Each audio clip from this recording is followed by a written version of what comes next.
الذين فتنوا المؤمنين والمؤمنات ثم لم يتوبوا فلهم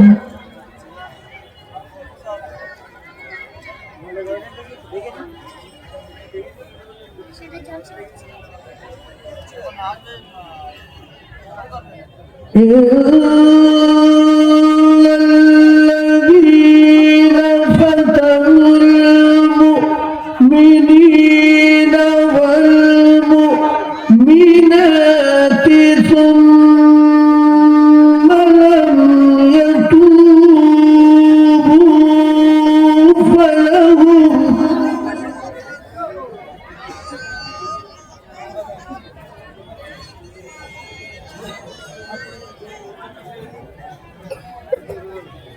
فلهم عذاب جهنم ولهم عذاب الحريق. صدق الله العظيم.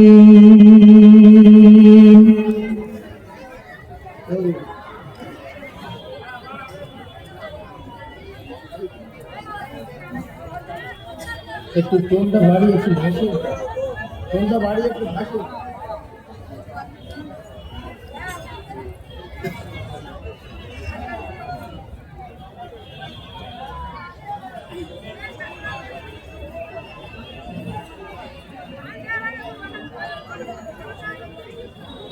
আলহামদুলিল্লাহ الحمد لله نحمده ونستعينه ونستغفره ونؤمن به ونتوكل عليه ونعوذ بالله من شرور أنفسنا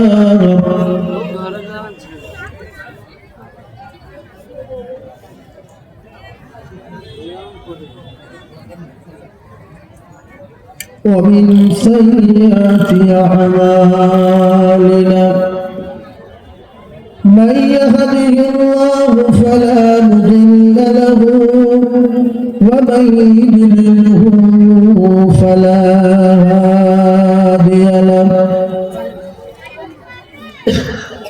ونشهد أن سيدنا ونبينا وحبيبنا ومولانا محمدا صلى الله عليه وسلم عبده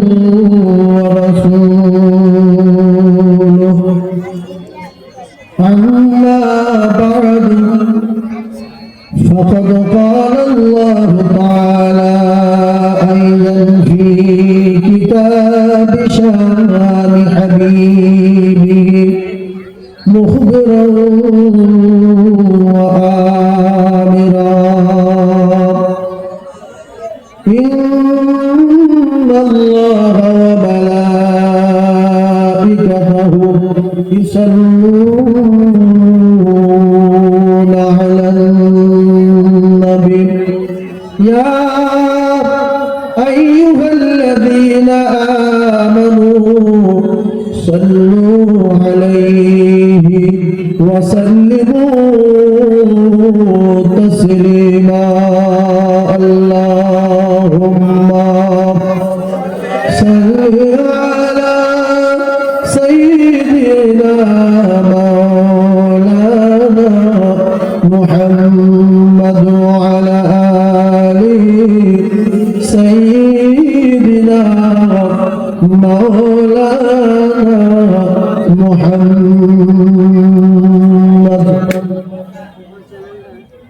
সবাই একবার উচ্চ স্বরে বলেন, কি বলে মোহাম্মদ বলে কি বলে? তিন ভাগ লোকের হয় না। সুন্দর কি সল্লুল্লাহ কি সব কি এ শিখিয়েছে। এই জন্য আমি একটা কথা বারবার বলি, মিস্ত্রি ভালো হোক, কাজ কম করুক, মালিক খুশি হবে। কেরাত ছোট হোক, সই হোক, আল্লাহ খুশি হবে। তুমি হাত করা পড়বে, যা কোরআনে বলা নাই লেখা নাই তাই পড়বে, এতে মালিক খুশি না। তুমি 20 বস্তা সিমেন্ট প্লাস্টার করবে, কোনো জায়গায় গর্ত, কোনো জায়গায় উঁচু, এতে মালিক খুশি না, এতে মালিক খুশি না। বাবু মাইক নাই, টোন বাড়াতে হবে, বাবু টোন বাড়াতে হবে, এতে মালিক খুশি না। তো আমরা যে সল্লুল্লাহ বলি এটা ঠিক না, সল্লুল্লাহ বলি এটা ঠিক না। কারণ এটা আলেম ওলামা মাওলানা মৌলভী হাফেজ কারির গ্যারেজ। শুধু 36টা করেছেন পাগড়ি, বলো 36টা। পাগড়িটা কি জিনিস? হাফেজ পশ্চিমবাংলার 1 নম্বর কার বলাবো? 100-র ভিতরে 80টা মুসলমান দোয়া কুনুত জানে না, সে হাফেজ সম্পর্কে কি বুঝবে? আজকের যদি হাফেজ সম্পর্কে আমাদের ধারণা থাকতো, আলেম সম্পর্কে ধারণা থাকতো, তাহলে একটা মুসলমান এখান থেকে উঠে যেত। যেটা কোরআনের মাহফিল, আজকের যে কটা আলেমের আব্বা বা তাদের আত্মীয় এখানে এসেছিল, তাদের কালিজা ভরে গেছে না যায়নি? জান ভরে গেছে না যায়নি? আর ওই যে ছেলেগুলো ফার্স্ট হয়েছে পশ্চিমবাংলা মানে কি একটু জানি এখান থেকে পদুয়ার মোড় পর্যন্ত, আর পশ্চিমবাংলা ফার্স্ট মানে কি? এখানে বসে নাক কান মোলা খেয়ে শপথ করা দরকার আমাদের, যে আমার ছেলে পাটা একটাও আলেম হাফেজ হয়নি, আমি নাক কান বলে শপথ খেলাম আমার কলিজার টুকরার নাতি পতাগুলো অন্তত হাফেজে কোরআন আর আলেম দিন, আমি হয় আলেম বানাবো তাই হাফেজ করবো, শপথ করছি। আল্লাহ আমার যেন কবুল করে নবীর মাদ্রাসার ময়দানে, রাসূলুল্লাহর বাড়ির মাঠে আল্লাহর কোরআনের হাফেজ বানাবো। আমি যদি দাদু হয়ে নাতির হাফেজ বানাতে পারি, ওই হাফেজ সাহেবের আল্লাহ পাক অর্ডার দেবেন যে তোর নিকটতম আত্মীয় যারা জাহান্নামে যাচ্ছে এরকম 10 জন বেছে নে, তুই চলে যা। সুবহানাল্লাহ বলেন, আরো জোরে বলেন। এখন দাদু ভাবছে আমি যদি জাহান্নামে না যাই তাহলে মানুষ হবে। বাপ ভাবছে আমার ছেলে যদি মাওলানা হয়, লোকে যদি আমার মাওলানার বাপ বলে, এতে মান সম্মান থাকবে?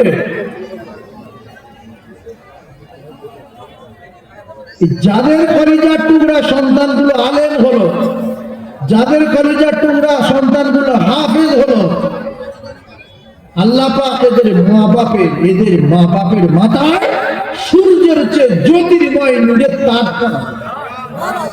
সুবহানাল্লাহ। আর আমাদের মাথায় জাহান্নামের আগুন, মাথার ঘি টকবক করে ফুটবে, নাক দিয়ে মগজ গলে গলে পড়বে। এক শ্রেণীর মুসলমান আছে, এরা ভেবে রেখেছে ধর্ম শিক্ষা কি? 2 চোখ বন্ধ হবে যেদিন, সেদিন বুঝতে পারবে। যদি একটু ধর্ম সম্পর্কে জ্ঞান থাকতো, তাহলে এই মাদ্রাসার ছেলেদের, আলেমদের, তলাবাদের মাদ্রাসা মসজিদ ঘৃণা করতো না। একটাই কারণ বলে দিচ্ছি, শুনে নেন। আপনি আপনার ছেলেকে ডাক্তার বানান, রাসূল নিষেধ করেনি। মাস্টার বানান, প্রফেসর বানান, আইপিএস বানান, লয়ার বানান, জজ বানান, উকিল বানান, সব করেন, কিন্তু ভিতরে যদি কোরআন শরীফটা থাকতো, আপনার ছেলে আপনার জানাজার ইমামতি করত। এমন বাপ, যে কজন জ্ঞানী মানুষ বসে আছেন শুনেলেন, এমন বাপ, ওই বাপ বিএড করালো, এমএ করালো, ডবল এমএ করালো, বিএ পাস করালো, ছেলেটা একদিন গরিব ছিল, ধনী হলো, ধনী হয়ে এমনি করে মক্কা মদিনায় গেল, আল্লাহ হজ ফরজ করে দিল, বিএ পাস করে, এমএ পাস করে, এইচএস কমপ্লিট করে মদিনায় গিয়ে কোরআন পড়তে পারিনি, ওখানে অপমান। কাবায় অপমান, মসজিদ নববী অপমান, সারা জীবন যতদিন বাঁচবে সব জায়গায় অপমান। মুক্কু ভ্যানওয়ালা, টোটোওয়ালা, ফেরিওয়ালার বেটা বলতে, ভাইজান আপনি তো অনেক লেখাপড়া শিখেছেন, রমজান মাসে আসর উপরে চুপচাপ মেরে বসে আছেন, একটু কোরআন পড়েন। হবে না। বিএড কমপ্লিট করে ভিখিরির বেটা দিয়ে জানাজা পড়াচ্ছ, লজ্জা লাগে না? এই বিএড করেছো, যেমন জায়গায় বিক্রি করে বিএড হয়েছে। হঠাৎ করে বকুলতলা মসজিদের ইমামের মা মারা গেছে। ইমাম সাহেব 11:30 সময় বাড়ি চলে গেছে। আপনাদের এখানে হাই স্কুলে হেডমাস্টার একটা মুসলমান, ও যদি বলে বাবারা চিন্তা করো না আমি খোঁজবা দেব, লোক অবাক হয়ে যাবে যে মাস্টার সাহেব কত দিতে পারবে, দেখি কি হয়। ওই মাস্টারের বাবা ভালো ছিল, ধর্মগুরু ছিল, আল্লাহর কোরআন প্রেমিক ছিল, রসুল প্রেমিক ছিল।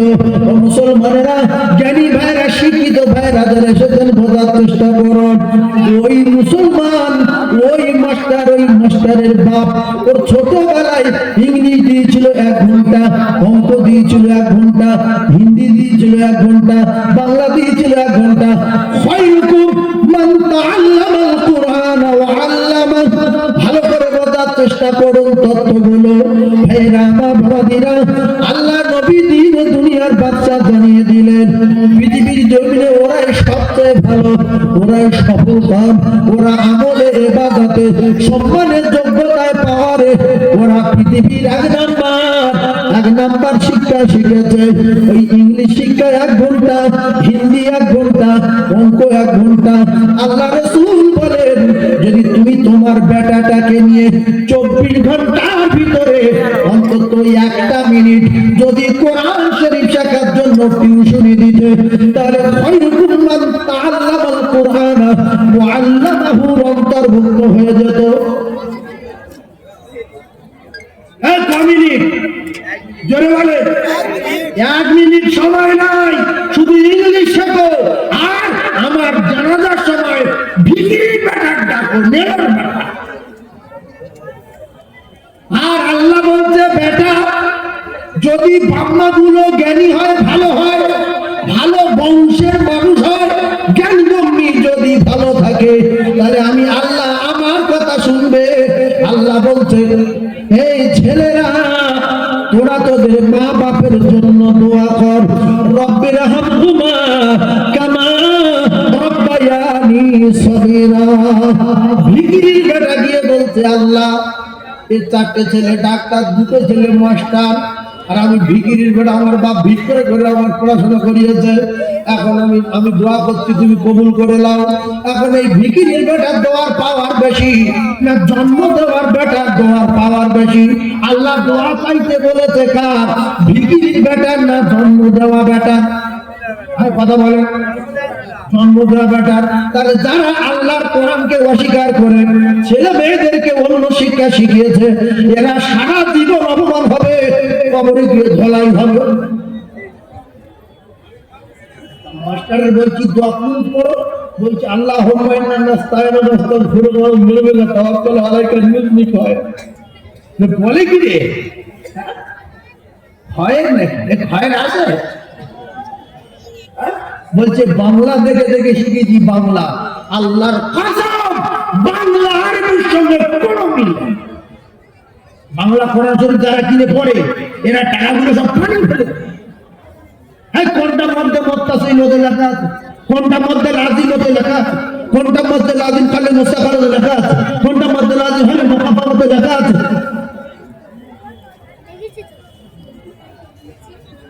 কোনটার মধ্যে মন ফাসিল ওদের লেখা আছে। আলহামদুলিল্লাহ রাব্বিল আলামিন আর-রহমানির রহিম মালিকিল ইয়াউমিদ্দিন। মাধ্যমিক পাস করেছে, তাকবীর দিতে জানে না, জাতির লজ্জা। বলছে তুমি শিক্ষিত ছেলে স্কুলে এসে তাকবীর দাও, নামাজ পড়তে এসে বলছে আমি পারবো না। ভালো বংশের যারা জন্ম নিয়েছে, আল্লাহ ভীরু, রসুল ভীরু, আল্লাহর কোরআন মানে, রাসূলুল্লাহর হাদিস মানে, খায়রুকুম মান তাআল্লামাল কুরআন ওয়া আল্লামাহু।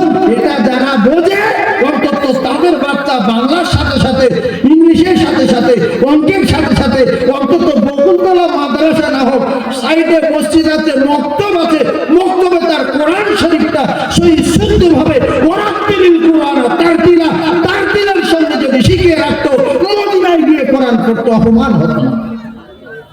ইরাকে বেড়াতে গিয়ে ইরাকের মসজিদে কোরআন পড়তো। তবে ইরাকের কোরআন একটু আলাদা, ভারতের কোরআন আলাদা। ইরাকের কোরআন কিরকম? একই তো। হজে গিয়েছি 9 সালে, আমার সঙ্গে একজন গিয়েছে, বলছে হুজুর মক্কা মদিনায় সব ঠিক আছে, কিন্তু বাংলা কেউ বলছে না, শুধু আজানটা বাংলায় দিচ্ছে, নামাজটা বাংলায় পড়াচ্ছে। আজান কিসে দিচ্ছে? বাংলা। আর নামাজ কিসে পড়াচ্ছে? বাংলা। তার মানে দেশে আজান শুনে শুনে ও মনে করেছে যে বাংলা।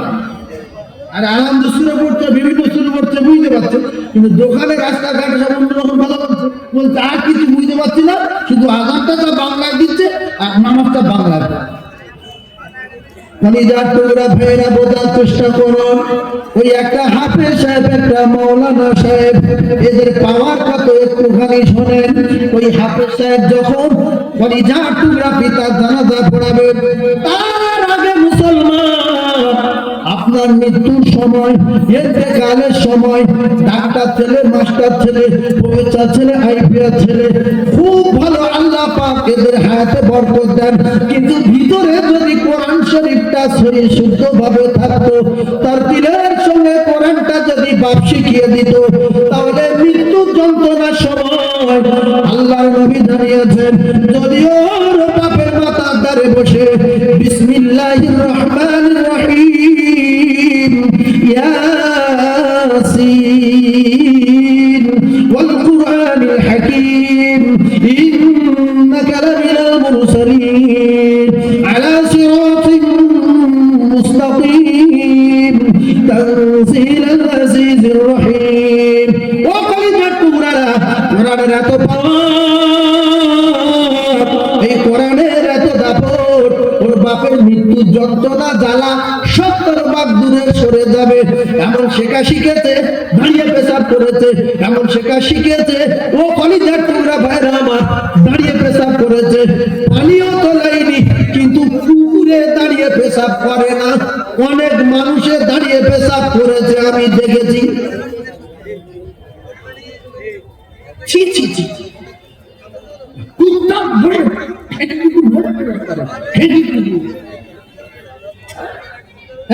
কুকুর বসে পেশাব করে না দাঁড়িয়ে। কেউ দেখেছেন? বলছে ভাই দেখেছে, আমি দেখেছি, যাদের বাড়ি কুকুর আছে ওরা দেখেছে, খেকি কুকুর পিছনে দুটো ঠ্যাং ভেঙে পাশাটা মাটি ঠেকিয়ে দেয়। এই জানোয়ারের বাচ্চা কুত্তা, তোর পেশাব লাগলে বসিস কেন বল?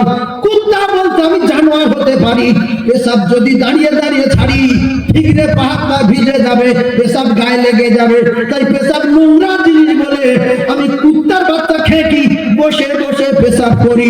রসুল বললেন, আকসারু আযাবিল কবরি মিনাল বাউল, অধিকাংশ কবরে আযাব হতে দেখা যায় একমাত্র পেশাবের ছিটের কারণে। তোমরা যদি কবরের আযাব থেকে নাজাত পেতে চাও, তাহলে পেশাবের ছিটে থেকে সাবধান হয়ে যাও।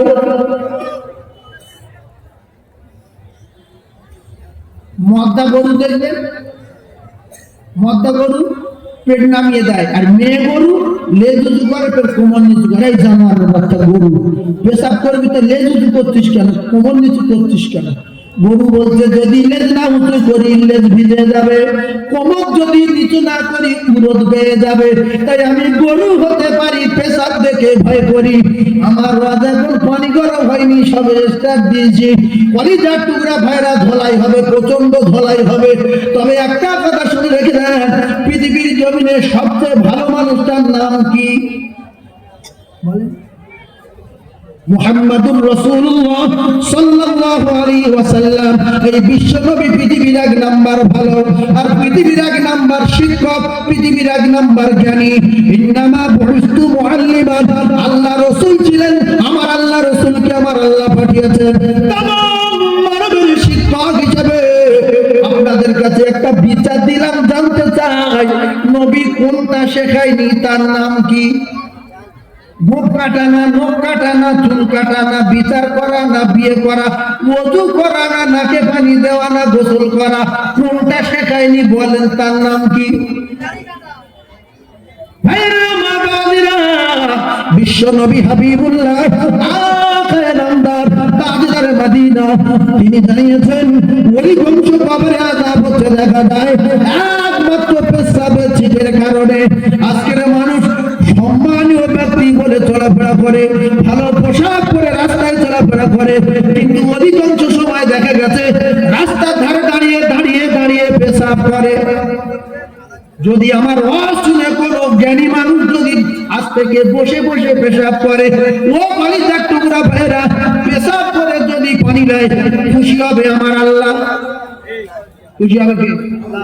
এই জন্য চূড়ান্ত ওয়াজ দেব, আপনারা জ্ঞানী মানুষ একটু বোঝার চেষ্টা করুন। তাহলে এর ভিতরে যে কজন বসে আছে, আমি যদি বলি হাত তুলে বলেন কে কে দাঁড়িয়ে পেশাব করেন, এ তো কেউ বলবে না, আর কথা বলাও ঠিক হবে না।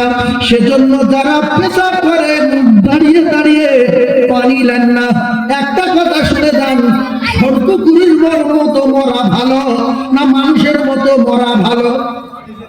জোরে বলেন। কুকুর মরে না পাক গায়, কুকুর মরে না পাক গায়, পশু মরে না পাক গায়, ছাগল মরে না পাক গায়, গরু মরে না পাক গায়, টুকরারা এরা না পাক গায়ে মারে। মানুষ তো সর কুকুরের চেয়ে ভালো, মানুষ কেন না পাক গায়ে মরবে বলো? আল্লাহ তো কোরআনে জানিয়েছেন উখরিজাতুল লিন্নাস, আমার দোস্তের উম্মতগুলো বিরাট ভালো, কুনতুম খায়রা উম্মাতিন উখরিজাতুল লিন্নাস, এটা সবাই জানি, কিন্তু কুকুর পানি লায় না, গরু পানি লায় না, ছাগল পানি লায় না, এরা তো জানে না মরে যাব মরে যাব। ওরা যদি জানতো আমরা মরে যাব, তাহলে বকুলতলার বাজারে আর গরুর গরু বিক্রি হতো না। কেন? ওই জানোয়ার গুলো মৃত্যুর চিন্তায় চিন্তায় হাড়ের গায়ে চামড়া জড়িয়ে মরে যাবে। যদি বলেন ওরা জানে না, তার প্রমাণ 4টে খাসি নিয়ে ওখানে জবাই করে বলে নিয়ে যান, আর একটা খাসি জবাই করে না, 3টে খাসি ঘাস দেন, ভুসি দেন, পেশাই করে খেয়ে যাবে। মুরগি একটা একটা পিঞ্জারার ভিতরে 15টা আছে, একজন গিয়ে 15টা সব অর্ডার দিল, সব কটা কেটে দাও, ব্যাস। ও খাবার দিয়েছে, একটা করে ধরতে আর জবাই করছে, ওরা খাচ্ছে আর দেখছে, আবার খাচ্ছে আবার খাচ্ছে, একজন কি হচ্ছে কেটে দিস তোমার কি? কিন্তু 4টে মানুষ যদি একটা পিঞ্জারায় বন্দি করে আর একজনের কাটে, আর যদি বলে যে তোদের আর 15 মিনিট পরে আর একজনের ধরবো, তাহলে বাটা মানুষ ছাড়াতে 15 মিনিট করে লাগবে, তা তোরা 15 মিনিট বেঁচে আছে যে তুই 3টে দেশি মুরগির ডিম খেয়ে হবে? জোরে বলে হবে না, কারণ এ জানে মরে যাবে। আর মুরগি 15টা অর্ডার দিয়ে ফের নিয়ে দেন, পেশাই করে খাবে, তো মরা কি রে? সেই জন্য সর্বগুরু মরে না পাক গায়ে, মানুষ মরবে পাক অবস্থায়।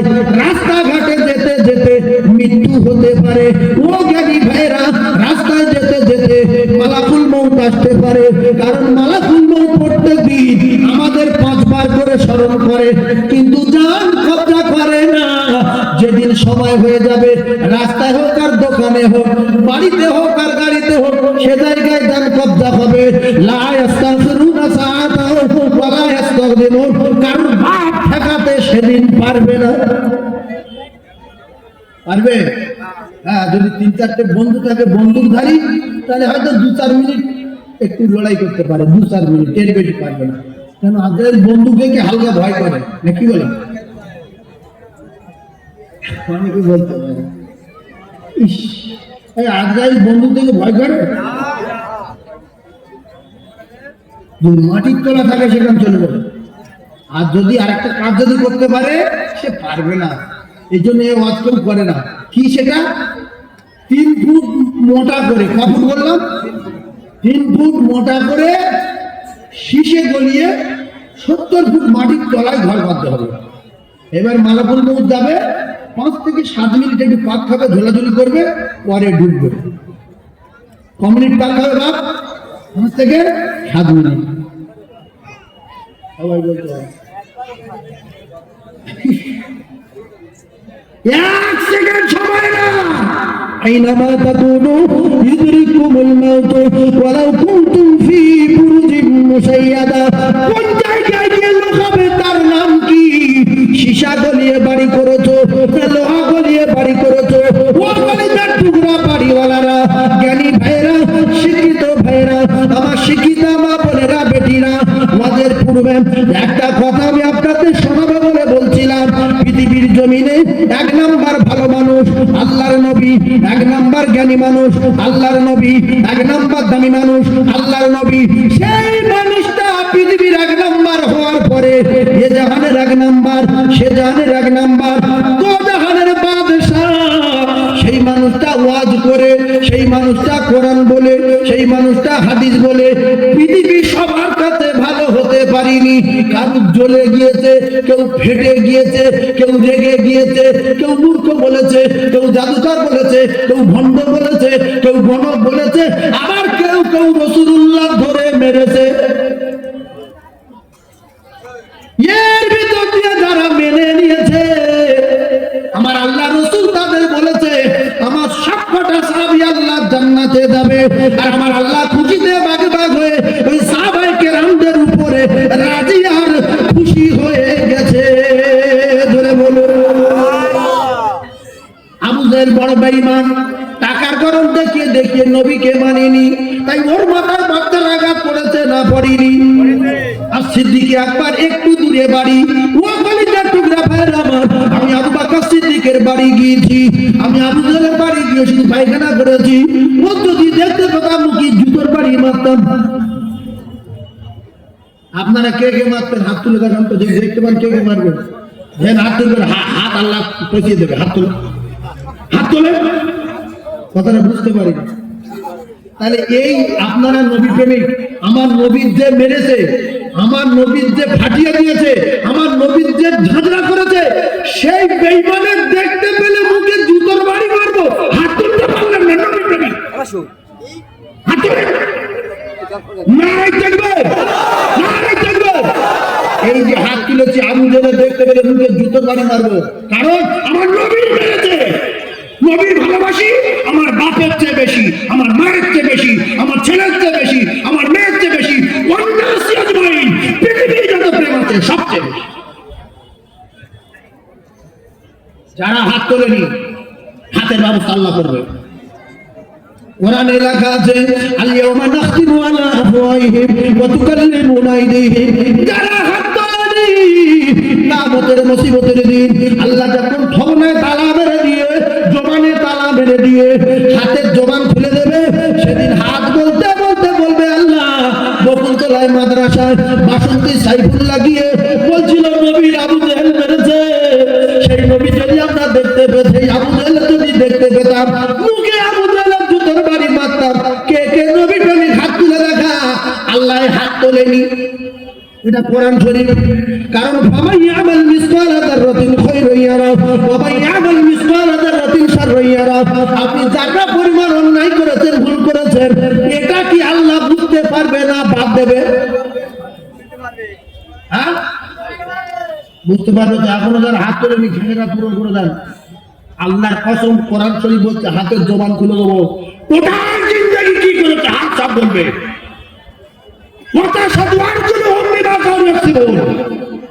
তারপর আল্লাহ পায়ের জবান খুলে দেবো।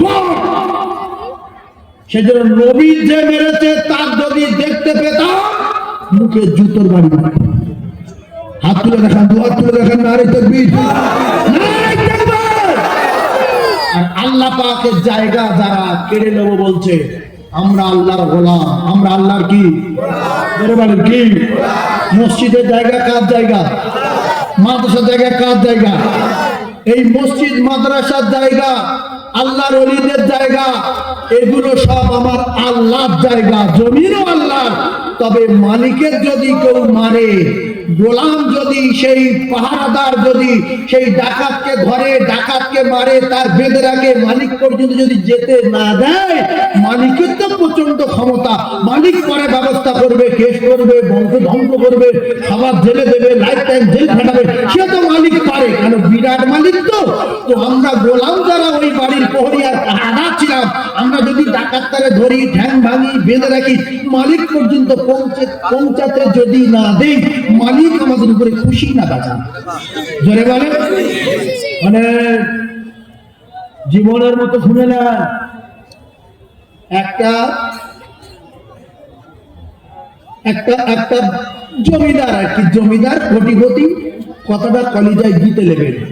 এই কোটিপতি এখন তার দুটো ছেলে খুব সুন্দর, চাঁদের মতো দেখতে।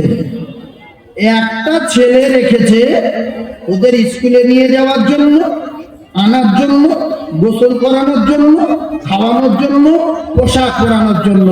5টা কাজ দিয়েছে। এই কাজের বেতন 15,000। 5টা কাজের বেতন কত? 15,000। কিন্তু মালিক 5টা কাজের জন্য 15,000 টাকা দেয়। এই কথাটা মুখস্থ করে নেন, 5টা কাজের জন্য 15,000 টাকা দেয়। এখন ওইভাবে কাজ চালায়, ওইভাবে সুন্দর করে যত্ন করে। একদিন গোসল করাতে নিয়ে গিয়ে ছোট ছেলেটা পুকুরের একটু সাম ছেড়ে দূরে সরে গেছে, পুকুরের মাঝখানের দিকে চলে গেছে। ওইবারে মারা যাচ্ছে, হাত নিয়ে এরকম এরকম করছে। ছোট ভাইটা দেখছে আমাদের মালিক যে আমাদের খাওয়ায় পড়ায়, আমাদের বাড়ির গোলাম, এ তো কিচ্ছু বলে না। আমার ভাইকে আমি গিয়ে তুলি। যে ভাইয়ের গার উপরে পড়েছে, ভাই ওইভাবে জড়িয়ে ধরেছে। ভালো করে বাচ্চা মুখস্থ করে বাড়ি যাবেন। ভাই জড়িয়ে ধরার পরে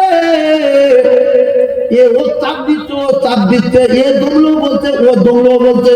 অবশেষে দুজনা মারা গেল।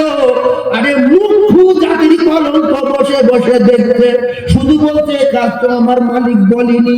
দুর্মুখু ও কি দেখছে? চাট দেখছে। গোসল করাবো, স্কুলে যাবো, আনবো, খাওয়াবো, জামা কাপড় পরাবো। 5টা কাজ। কিন্তু মালিক তো বলেনি যে ছেলে যদি কোনোদিন স্লিপকে পুকুরে পড়ে ডুবে মারা যায় একটু তুলতে হবে। এটা তো লেখা নাই। মালিক আসলো যে এত লেট হয়ে যাচ্ছে, স্কুলে যাবে। ছেলে কই? মারা গেছে, মারা গেছে, ও পুকুরে মারা গেছে। পুকুরে পড়ে কি হয়েছে? কোটিপতির বাড়ি চাকরি করতে মরে গেছে বলে, বলছে মারা গেছে, মারা গেছে। তো মারা গেছে কেন? মারা গেল কি করে? বলছে ওই পুকুরে বড়টা গোসল করছিল, ছোটটা গিয়ে গাড়ি উঠ করলো, 2 ভাই মারা গেল। বলছে তুই কি করছিলিস? বলছে বসে বসে দেখছি। বলছে কারণ? বলছে আপনি তো লিস্টিতে 5টা কাজ দিয়েছেন। কটা কাজ? 5টা। এ তো কোনদিকে 6টা। ভাও করবো কেন? তুই যার জন্য চাকরি পেয়েছিস সে ওই দুটো ছেলে। থেকে ওই দুটো ছেলে, ও দুটো ছেলে যদি মারা যায় তোর কপালে আগুন লাগবে। কলিজার টুকরা ভাইরা, ঠান্ডা মাথায় বোঝার চেষ্টা করো। কিছু মুখ্য আছে জাতির কলঙ্ক। এরা বলছে যার যার ঘর সে আল্লাহ, সে বাঁচাবে। যার ঘর যার জায়গা সে দেখবে। আমি মরতে যাব কেন? ও কলিজার টুকরারা ভালো করে বোঝার চেষ্টা করো। যার ঘর সে দেখবে। আমরা কি ঘাস কাটবো গোলাম? এই মুখ্য গোলাম মালিকের যখন মারতে যাচ্ছিল, আপনারা তো বললেন এই 6 জনকে যদি আটকে দেই, এদের যদি হাত কেটে নেই, এদের যদি মাথা পাঠিয়ে দেই, মালিক খুঁজতে বাঘ বাঘ হবে, 2 জন পুরস্কার দেবে। আল্লাহর কসম, আল্লাহর ঘর বাঁচাতে গিয়ে, মসজিদ বাঁচাতে গিয়ে, মসজিদ আজকে মন্দির হবে, মসজিদ আজকে কুকীর্তি করার জায়গা হবে, জুয়ার আড্ডা হবে, মদের আড্ডা